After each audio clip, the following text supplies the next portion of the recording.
ನಮಸ್ಕಾರ. ನನ್ನ ಹೆಸರು ಡಾಕ್ಟರ್ ಭರತ್ ಚಂದ್ರ. ವಿಡಿಯೋಗಳ ಉದ್ದೇಶ ಕನ್ನಡಿಗರ ಸೇವೆ. ನೀವು ಕೂಡ ಈ ವಿಡಿಯೋನ ಇತರ ಕನ್ನಡಿಗರಿಗೆ ಫಾರ್ವರ್ಡ್ ಮಾಡಿ ನಿಮ್ಮ ಸೇವೆಯನ್ನು ಮೆರೆಯಬಹುದು. ಇವತ್ತಿನ ಟಾಪಿಕ್ಕು ಬಹಳ ಜನ ಕೇಳ್ತಾ ಇದ್ರು, ಅದಕ್ಕೋಸ್ಕರ ಇವತ್ತು ವಿಶೇಷವಾಗಿ ಈ ವಿಚಾರವಾಗಿ ವಿಡಿಯೋ ಮಾಡಿದ್ದೇವೆ. ವಿಡಿಯೋದ ಟೈಟಲ್ ಷೇರಿನ ಮೇಲೆ ಸಾಲ ಪಡೆಯುವುದು ಹೇಗೆ, ಸಂಪೂರ್ಣ ಮಾಹಿತಿ. ದಯವಿಟ್ಟು ಕೊನೆವರೆಗೂ ನೋಡಿ. ಕೆಲವು ಸತಿ ನಮಗೇನೋ ಎಮರ್ಜೆನ್ಸಿ ಆಗುತ್ತೆ, ಅರ್ಜೆಂಟಾಗಿ ಒಂದಷ್ಟು ದುಡ್ಡು ಕೆಲವು ದಿನಗಳ ಮಟ್ಟಿಗೆ ಬೇಕಾಗುತ್ತೆ.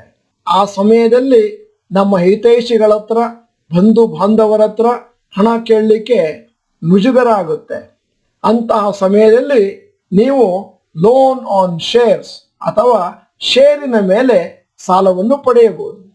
ಆದರೆ ಒಂದು ವಿಚಾರ ನೆನಪಿರಲಿ, ಇದು ಷೇರಿನ ಮೇಲೆ ಸಾಲ, ಷೇರಿಗಾಗಿ ಸಾಲ ಅಲ್ಲ. ಅಂತಂದ್ರೆ ಈ ದುಡ್ಡಿನಲ್ಲಿ ಶೇರನ್ನು ಕೊಂಡ್ಕೊಳ್ಳಿಕ್ಕೆ ಹೋಗಬೇಡಿ ಅಂತ ಕಿವಿ ಮಾತು ಕೊಡ್ತಾ ಇದ್ದೇನೆ. ಮತ್ತೆ ಅದರ ಬಗ್ಗೆ ಸ್ವಲ್ಪ ಡೀಟೇಲ್ಸ್ ಅನ್ನು ಕೊನೆಯಲ್ಲೂ ಹೇಳ್ತೇನೆ. ಈ ಒಂದು ವ್ಯವಸ್ಥೆಗೆ ಲೋನ್ ಅಗೇನ್ಸ್ಟ್ ಸೆಕ್ಯೂರಿಟೀಸ್ ಅಂತ ಕರೀತಾರೆ. ಆವಾಗ ಹೂಡಿಕೆದಾರರು ಬ್ಯಾಂಕು, ಫೈನಾನ್ಷಿಯಲ್ ಇನ್ಸ್ಟಿಟ್ಯೂಷನ್ಗಳಿಂದ ಶೇರ್ಸು, ಮ್ಯೂಚುವಲ್ ಫಂಡ್ ಮತ್ತು ಲೈಫ್ ಇನ್ಶೂರೆನ್ಸ್ ಪಾಲಿಸಿಗಳನ್ನು ಕೊಲ್ಯಾಟ್ರಲ್ ಆಗಿ ಅಡಮಾನ ಇಟ್ಟು ಅದರ ಮೇಲೆ ಲೋನ್ ತಗೊಳ್ಬಹುದು. ಆದರೆ ಒಂದು ಮಾತು, ಲೋನ್ ಅಗೇನ್ಸ್ಟ್ ಸೆಕ್ಯೂರಿಟೀಸ್ನ ನೀವು ಯಾವ ಬ್ಯಾಂಕಿನಲ್ಲಿ ನಾರ್ಮಲ್ ಆಗಿ ಅಕೌಂಟ್ ಅನ್ನು ಹೊಂದಿದ್ದೀರೋ ಅಲ್ಲಿ ಪಡೆಯುವುದು ಅತಿ ಉತ್ತಮ. ಈಗ ನಿಮ್ಮ ಷೇರುಗಳ ಮೇಲೆ ಲೋನ್ ಅನ್ನು ತೆಗೆದುಕೊಳ್ಳಿಕ್ಕೆ ಏನು ಎಲಿಜಿಬಿಲಿಟಿ? ನಿಮ್ಮ ಹತ್ರ ಇರುವಂತಹ ಷೇರುಗಳು ಇಂಡೆಕ್ಸ್ ಶೇರ್ಸ್ ಅಥವಾ ಲಾರ್ಜ್ ಕ್ಯಾಪ್ ಷೇರುಗಳು ಅಥವಾ ಷೇರುಗಳು ಟಾಪ್ ಕಂಪನಿಗೆ ಸಂಬಂಧಪಟ್ಟಂತ ಷೇರುಗಳು ಇರಬೇಕು. ಬ್ಯಾಂಕಿನವರು ನಿಮ್ಮ ಹೂಡಿಕೆ ಅಥವಾ ಪೋರ್ಟ್ಫೋಲಿಯೋನ ನೋಡಿ ಡಿಸೈಡ್ ಮಾಡ್ತಾರೆ ಎಷ್ಟು ಪರ್ಸೆಂಟೇಜ್ ಲೋನ್ ಕೊಡಬಹುದು, ಮತ್ತೆ ಯಾವ ಯಾವ ಷೇರುಗಳನ್ನು ಅವರು ಪ್ಲೆಡ್ಜ್ ಮಾಡ್ಕೊಳ್ತಾರೆ, ಇತ್ಯಾದಿ ಇತ್ಯಾದಿ. ಈಗ ಉದಾಹರಣೆಗೆ ನಿಮ್ಮ ಹತ್ರ ಒಂದು 8 ಲಕ್ಷ ರೂಪಾಯಿ ವರ್ತ್ ಆಫ್ ಶೇರ್ಸ್ ಇದೆ ಅಂತಾದ್ರೆ ಅದರಲ್ಲಿ 50ರಿಂದ 70% ವರೆಗೂ ಬ್ಯಾಂಕಿನವರು ಅದರ ಮೇಲೆ ಲೋನ್ ಅನ್ನು ಕೊಡ್ತಾರೆ. ಇನ್ನು ಕೆಲವು ವಿಶೇಷ ಸಂದರ್ಭದಲ್ಲಿ 80% ವರೆಗೂ ಪರಿಗಣನೆ ಮಾಡ್ತಾರೆ. ಆದ್ದರಿಂದ ಲೋನ್ ಅಮೌಂಟ್ ಎಷ್ಟು ಸಿಗುತ್ತೆ ಅಂತಂದ್ರೆ, ನಾನು ಮಾತಾಡ್ತಿರೋದು ಮಿನಿಮಮ್ 50% ಆಫ್ 8 ಲಕ್ಷ ಅಂತಂದ್ರೆ ನಿಮಗೆ 4 ಲಕ್ಷ ಲೋನ್ ಸಿಕ್ಕಬಹುದು. ನಿಮ್ಮ ಪೋರ್ಟ್ಫೋಲಿಯೋ ವ್ಯಾಲ್ಯೂ 8 ಲಕ್ಷ ಇದ್ರೆ. ಆಮೇಲೆ ನಿಮ್ಮ ಟೋಟಲ್ ಪೋರ್ಟ್ಫೋಲಿಯೋ ವ್ಯಾಲ್ಯೂ 10 ಲಕ್ಷ ಇರಬಹುದು. ಅದರಲ್ಲಿ ಕೆಲವು ಷೇರುಗಳಿಗೆ ನಾವು ಲೋನ್ ಕೊಡೋದಿಲ್ಲ ಅಂತ ಹೇಳುವಾಗ ಅದು 8 ಲಕ್ಷಕ್ಕೆ ಬರಬಹುದು. ಇನ್ನೊಂದು ಇಂಟ್ರೆಸ್ಟಿಂಗ್ ವಿಚಾರ, ಲೋನ್ ಅಗೇನ್ಸ್ಟ್ ಸೆಕ್ಯೂರಿಟೀಸ್ನ ಸಾಮಾನ್ಯವಾಗಿ ನಿಮ್ಮ ಬ್ಯಾಂಕಿನಲ್ಲಿ ಓವರ್ ಡ್ರಾಫ್ಟ್ ಫೆಸಿಲಿಟಿ ಹಾಗೆ ಕೊಡ್ತಾರೆ. ಆವಾಗ ನಿಮ್ಮ ಓವರ್ ಡ್ರಾಫ್ಟ್ ನಲ್ಲಿ ಅದೇನು ನೀವು 4 ಲಕ್ಷ ಲೋನ್ ತಗೊಂಡಿದ್ರು ಅಥವಾ 2 ಲಕ್ಷ ಲೋನ್ ಅನ್ನು ನೀವು ಅವೈಲ್ ಮಾಡ್ಕೊಂಡಿದ್ರು, ಅದರಲ್ಲಿ ಏನು ಪೋರ್ಷನ್ ಅನ್ನ ನೀವು ಯೂಸ್ ಮಾಡ್ಕೋತೀರೋ ಅದಕ್ಕೆ ಮಾತ್ರ ಬಡ್ಡಿ ಚಾರ್ಜ್ ಮಾಡ್ತಾರೆ, ಮತ್ತು ಎಷ್ಟು ಸಮಯ ಅದನ್ನು ಯೂಸ್ ಮಾಡ್ಕೊಂಡಿದ್ರು ಅದಕ್ಕೆ ಅನುಗುಣವಾಗಿ ಬಡ್ಡಿಯನ್ನು ಚಾರ್ಜ್ ಮಾಡ್ತಾರೆ.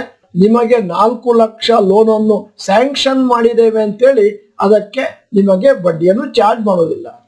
ಈಗ ಯಾವ ಬ್ಯಾಂಕ್ಗಳಿಂದ ಲೋನ್ ಅಗೇನ್ಸ್ಟ್ ಶೇರ್ಸ್ ತಗೊಳ್ಬಹುದು ಅಂತಂದ್ರೆ HDFC bank, ICICI bank, SBI ಇತ್ಯಾದಿ. ನಿಮ್ಮ ಷೇರುಗಳು ಬ್ಯಾಂಕಿನಲ್ಲಿ ಪ್ಲೆಡ್ಜ್ ಆದ ಸಮಯದಲ್ಲಿ ನಿಮಗೇನಾದ್ರೂ ಡಿವಿಡೆಂಡ್ಸ್ ಬಂದ್ರೆ, ಬೋನಸ್ ಬಂದ್ರೆ ಅಥವಾ ಶೇರ್ ಸ್ಪ್ಲಿಟ್ ಆದ್ರೆ ಅದೇನೇನು ಬೆನಿಫಿಟ್ ಬರಬೇಕೋ ಅವೆಲ್ಲವೂ ಕೂಡ ಹೂಡಿಕೆದಾರರಿಗೆ ಬರ್ತವೆ. ಯಾಕಂದ್ರೆ ಬ್ಯಾಂಕು ಕೇವಲ ನಿಮ್ಮ ಶೇರನ್ನು ಕೊಲ್ಯಾಟ್ರಲ್ ಆಗಿ ತೆಗೆದುಕೊಂಡು ಇಟ್ಕೊಂಡಿರ್ತಾರೆ, ಮತ್ತೆ ಲೋನ್ ಕೊಟ್ಟಿರ್ತಾರೆ. ಆದರೆ ಷೇರುಗಳ ಓನರು ನೀವೇ ಇರ್ತೀರಿ.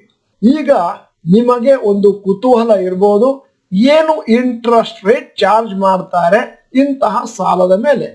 ನಾರ್ಮಲ್ ಆಗಿ ಬಿಸ್ನೆಸ್ ಲೋನ್ ಅಥವಾ ಪರ್ಸನಲ್ ಲೋನ್ ಅಂತ ತಗೊಂಡಾಗ ನಿಮಗೆ ಏನಿದ್ರೂ ಕೂಡ 15ರಿಂದ 24% ಚಾರ್ಜ್ ಮಾಡ್ತಾರೆ. ಆದರೆ ನೀವು ಷೇರಿನ ಮೇಲೆ ಲೋನ್ ಅನ್ನು ತಗೊಂಡಾಗ ಸಾಮಾನ್ಯವಾಗಿ 10ರಿಂದ 12% ಮಾತ್ರ ಚಾರ್ಜ್ ಮಾಡ್ತಾರೆ. ಮತ್ತೆ minimum tenure of the loan 6 ತಿಂಗಳಿರುತ್ತೆ. ಈ ತರ ಲೋನ್ ಅಗೇನ್ಸ್ಟ್ ಸೆಕ್ಯೂರಿಟೀಸ್ ತಗೊಳ್ಳೋದ್ರಲ್ಲಿ ಬೇಕಾದಷ್ಟು ಅಡ್ವಾಂಟೇಜಸ್ ಇದೆ. ಒಂದು ಸಣ್ಣ ಪಟ್ಟಿಯನ್ನು ತಯಾರು ಮಾಡಿ ನಿಮ್ಮ ಮುಂದೆ ಇಟ್ಟಿದ್ದೇನೆ. ಮೊದಲನೇದು ನೋ ರಿಸ್ಟ್ರಿಕ್ಷನ್ ಆನ್ ಯೂಸೇಜ್. ನೀವು ಲೋನ್ ತಗೊಂಡ ಮೇಲೆ ಅದನ್ನ ಯಾವ ಪರ್ಪಸ್ಸಿಗಾದ್ರೂ ಬಳಸ್ಕೋಬಹುದು. ಸಾಮಾನ್ಯವಾಗಿ ಹೋಮ್ ಲೋನ್ ಅಂತ ತಗೊಂಡ್ರೆ ಅದನ್ನ ಮನೆ ತೆಗೆದುಕೊಳ್ಳಿಕ್ಕೆ ಮಾತ್ರ ತಗೊಳ್ಬೇಕು. ಮತ್ತೆ ಕಾರ್ ಲೋನ್ ಅಂತಂದ್ರೆ ಕಾರಿಗೆ ಮಾತ್ರ ಬಳಸ್ಕೊಳ್ಬೇಕು ಅಂತ ನಿಯಮ ಇದೆ. ಆದರೆ ನೀವು ಲೋನ್ ಅಗೇನ್ಸ್ಟ್ ಸೆಕ್ಯೂರಿಟೀಸ್ ತಗೊಂಡಾಗ ಅದನ್ನ ಯಾವ ಪರ್ಪಸ್ಗೆ ಕೂಡ ಬಳಸ್ಕೋಬಹುದು. ಆದರೆ ಒಂದು ಲಿಮಿಟೇಷನ್ ಅನ್ನು ಇಟ್ಟಿದ್ದಾರೆ. ಆ ಹಣದಲ್ಲಿ ಸ್ಪೆಕ್ಯುಲೇಟಿವ್ ಬೈಯಿಂಗ್ ಮಾಡುವ ಹಾಗಿಲ್ಲ. ಅಂತಂದ್ರೆ ನೀವು ಫ್ಯೂಚರ್ಸ್ ಅಂಡ್ ಆಪ್ಷನ್ಸ್ ಇಂಟ್ರಾಡೇ ಮಾಡ್ತೇನೆ, ಇಲ್ಲ ನಾನು ಶಾರ್ಟ್ ಟರ್ಮ್ಗೆ ಬಳಸ್ಕೋತೇನೆ, ಇಲ್ಲ ಕುದುರೆ ರೇಸ್ಗೆ ಹೋಗ್ತೇನೆ, ಇವುಗಳಿಗೆ ಬ್ಯಾಂಕ್ಗಳು ಅಡ್ಡಿಯನ್ನು ಒದಗಿಸ್ತವೆ. ಎರಡನೇದು interest charge only on amount used. ಇದರ ಬಗ್ಗೆ ಆಗ್ಲೇ ಹೇಳಿದೆ. ನಿಮಗೆ ಲೋನು 4 ಲಕ್ಷಕ್ಕೆ ಸ್ಯಾಂಕ್ಷನ್ ಆಗಿರಬಹುದು, ಆದರೆ ನೀವು 50,000ವನ್ನು ಮಾತ್ರ 2 ತಿಂಗಳ ಮಟ್ಟಿಗೆ ಬಳಸ್ಕೊಂಡಿದ್ರಿ ಅಂತಂದ್ರೆ ಅಷ್ಟರ ಮಟ್ಟಿಗೆ ಮಾತ್ರ ನಿಮಗೆ ಚಾರ್ಜ್ ಮಾಡ್ತಾರೆ. ಮತ್ತೆ ನೀವು ನಿಮ್ಮ ಅಸಲನ್ನು ಕಟ್ಟಿದ ತಕ್ಷಣನೇ ನಿಮ್ಮ ಲೋನು ಟೆಂಪ್ರರಿಯಾಗಿ ಕ್ಲೋಸ್ ಆಗುತ್ತೆ. ಮತ್ತೆ ಪುನಃ ಯಾವಾಗ ಬೇಕಾದರೂ ತಗೊಳ್ಬಹುದು. ಮೂರನೇದು flexible repayment with no prepayment charges. ಇದರಲ್ಲಿ ಪ್ರೀಪೇಮೆಂಟ್ ಚಾರ್ಜಸ್ ಇಲ್ಲ. ನೀವು ಹೌಸಿಂಗ್ ಲೋನು ಅಥವಾ ಕಾರ್ ಲೋನ್ ತಗೊಂಡು 3 ತಿಂಗಳಲ್ಲಿ ಅದನ್ನ ಕ್ಲೋಸ್ ಮಾಡ್ತೇನೆ ಅಂತಂದ್ರೆ ಆವಾಗ ಪ್ರೀ ಪೇಮೆಂಟ್ ಚಾರ್ಜಸ್ ಅಂತ ಹೇಳಿ 2% ವರೆಗೂ ಚಾರ್ಜ್ ಮಾಡ್ತಾರೆ. ಆದರೆ ಲೋನ್ ಅಗೇನ್ಸ್ಟ್ ಸೆಕ್ಯೂರಿಟೀಸ್ ಅಲ್ಲಿ ನೀವು 6 ತಿಂಗಳಿಗೆ ಅಂತ ತಗೊಂಡದನ್ನು 3 ತಿಂಗಳಿಗೆ ಮುಗಿಸ್ಕೋಬಹುದು. 1 ವರ್ಷ ಅಂತ ನಿಮ್ಮ ಮನಸ್ಸಿನಲ್ಲಿದ್ರೆ 6 ತಿಂಗಳಿಗೆ ಮುಗಿಸ್ಕೋಬಹುದು. ಅದರಲ್ಲಿ ಯಾವ ಚಾರ್ಜಸ್ ಅನ್ನು ಹಾಕುವುದಿಲ್ಲ. ಈಗ 4ನೇದು ಮತ್ತು ಬಹಳ ಇಂಪಾರ್ಟೆಂಟ್ ವಿಚಾರ, ನೀವು ಲೋನ್ ಅಗೇನ್ಸ್ಟ್ ಸೆಕ್ಯೂರಿಟೀಸ್ ತಗೊಂಡಾಗ ನಿಮ್ಮ ಕ್ರೆಡಿಟ್ ಸ್ಕೋರಿನ ಬಗೆಗೆ ಅಷ್ಟು ಇಂಪಾರ್ಟೆನ್ಸ್ ಅನ್ನು ಕೊಡುವುದಿಲ್ಲ. ನೀವು ಲೋನ್ ಅಗೇನ್ಸ್ಟ್ ಸೆಕ್ಯೂರಿಟೀಸ್ ಅಲ್ಲಿ ನಿಮ್ಮ ಷೇರುಗಳನ್ನು ಕೊಲ್ಯಾಟ್ರಲ್ ಆಗಿ ಕೊಟ್ಟದ್ದರಿಂದ ನಿಮಗೆ ಸಿಬಿಲ್ ಸ್ಕೋರು ಏನು ಮ್ಯಾಟರ್ ಆಗುವುದಿಲ್ಲ. ಇದನ್ನೇ ಬೇರೆ ಲೋನುಗಳಿಗೆ ಹೋಲಿಸಿದಾಗ ಅವರು ಸಿಬಿಲ್ ಸ್ಕೋರ್ ಅನ್ನು ಮೊದಲು ನೋಡ್ತಾರೆ, ಮತ್ತೆ ನಿಮ್ಮ ಹಿಂದಿನ ದಿನಗಳ ಫೈನಾನ್ಷಿಯಲ್ ಚರಿತ್ರೆಯನ್ನು ನೋಡ್ತಾರೆ. ಯಾವ ರೀತಿ ಲೋನ್ ತಗೊಂಡಾಗ ಕಟ್ಟಿದಿರಿ ಹಣವನ್ನು ಅದನ್ನು ಕೂಡ ನೋಡ್ತಾರೆ. ಲೋನ್ ಅಗೇನ್ಸ್ಟ್ ಸೆಕ್ಯೂರಿಟೀಸ್ ತಗೊಳ್ಬೇಕಾದ್ರೆ ಕೆಲವು ವಿಚಾರಗಳನ್ನು ನಿಮ್ಮ ಮನಸ್ಸಿನಲ್ಲಿ ಇಟ್ಕೊಳ್ಬೇಕು. ಲೋನು ಬೇಕು ಅಂತ ಆದ್ರೆ ಮಾತ್ರ ಈ ಫೆಸಿಲಿಟೀಸ್ ಅನ್ನ ಯೂಸ್ ಮಾಡ್ಕೊಳ್ಳಿ. ಶಾರ್ಟ್ ಪೀರಿಯಡ್ಗೆ ಮಾತ್ರ ಯೂಸ್ ಮಾಡ್ಕೊಳ್ಳಿ. ಮತ್ತೆ ಪ್ರತಿ ತಿಂಗಳು ಇಂಟ್ರೆಸ್ಟ್ ಪೇಮೆಂಟ್ ಅನ್ನು ಕಟ್ಟಬೇಕಾಗುತ್ತೆ, ಅದನ್ನು ಕೂಡ ನೆನಪಿನಲ್ಲಿಟ್ಕೊಳ್ಳಿ. ಮತ್ತೆ ನಿಮ್ಮ ಲೋನಿನ ಪೀರಿಯಡ್ 6 ರಿಂದ 12 ತಿಂಗಳಿರುತ್ತೆ, ಅದನ್ನು ಕೂಡ ನೆನಪಿನಲ್ಲಿಟ್ಕೊಳ್ಳಿ. ಆಮೇಲೆ ಯಾವುದೋ ಅನ್ಇಂಪಾರ್ಟೆಂಟ್ ಪರ್ಪಸ್ಗಳಿಗೆ ಇಂತಹ ಲೋನ್ ಅನ್ನು ಬಳಸಲಿಕ್ಕೆ ಹೋಗಬೇಡಿ. ಈ ವಿಡಿಯೋದ ಕೊನೆಯಲ್ಲಿ ನಮ್ಮ ಸಮೀಕ್ಷೆಗಾಗಿ ಒಂದು ಪ್ರಶ್ನೆ. ನೀವು ಇವತ್ತಿನವರೆಗೆ ನಿಮ್ಮ ಷೇರುಗಳ ಮೇಲೆ ಸಾಲವನ್ನು ತೆಗೆದುಕೊಂಡಿದ್ದೀರಾ? ಎಸ್ ಅಥವಾ ನೋ ಅಂತ ಹೇಳಿ ನೀವು ಕಮೆಂಟ್ ಬಾಕ್ಸ್ ನಲ್ಲಿ ಟೈಪ್ ಮಾಡಿ. ನೀವು ಡಾಕ್ಟರ್ ಭರತ್ ಚಂದ್ರ ಚಾನಲ್ ಮೆಂಬರ್ ಅಲ್ಲ ಅಂತಂದ್ರೆ ಇದೀಗ ಸಮಯ. ಸಬ್ಸ್ಕ್ರಿಪ್ಷನ್ ಬಟನ್, ಬೆಲ್ ಐಕಾನ್ ಒತ್ತಿ. ವಿಡಿಯೋ ಚೆನ್ನಾಗಿದ್ರೆ ಲೈಕ್ ಬಟನ್ ಒತ್ತೋದನ್ನು ಮರಿಬೇಡಿ. ಮತ್ತೆ ವಿಡಿಯೋನ ಎಲ್ಲ ಕನ್ನಡಿಗರಿಗೂ ಫಾರ್ವರ್ಡ್ ಮಾಡಿ.